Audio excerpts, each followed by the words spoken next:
ప్రపంచంలోనే ఒక గౌరవప్రదమైన దేశంగా తయారు చేశారంటే అది ఒక వ్యక్తి సాధించిన ఫౌండేషన్ వేసిన విధానం అని చెప్పి నేను మీకు తెలియజేస్తున్నా. ఒక నీతి, నిజాయితీ. ఓసారి అనిపిస్తుంది, నిన్నే గవర్నర్ అయ్యాడు అశోక్ గజపతిరాజు గారు.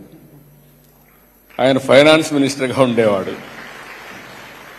నేను ఫస్ట్ డెలిగేషన్లో ఆయన తీసుకుని ఇక్కడికి వచ్చాను. ఆయనకు సిగరెట్లు తాగడం సరదా, తాగుతానే ఉండేవాడు సిగరెట్లు.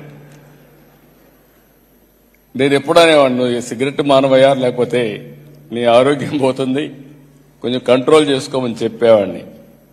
సింపుల్ మ్యాన్, సిగరెట్లు తాగేవాడు. సింగపూర్కి వచ్చాడు, సిగరెట్ తాగడం మానేశాడు. నాకు ఆశ్చర్యం వేసింది. ఒక వ్యసనాన్ని ఇమ్మీడియట్ గా మానేస్తారంటే ఆశ్చర్యం వేసి అడిగా, ఏంటి అశోక్, ఎక్కడ సిగరెట్ కనపడలేదు ఏంటన్నా. సార్, ఇక్కడ పొరపాటున సిగరెట్ తాగితే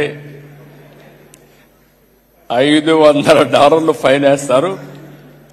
నేను తెచ్చిందే $500. ఇప్పుడు $500 పోతే నేనేం చేయాలి సార్ అన్నాడు. That is the power of Singapore.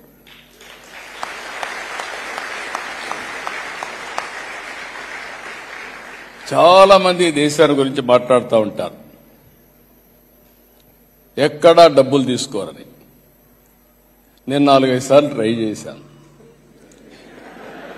తీసుకోరా నిజమేనా అని.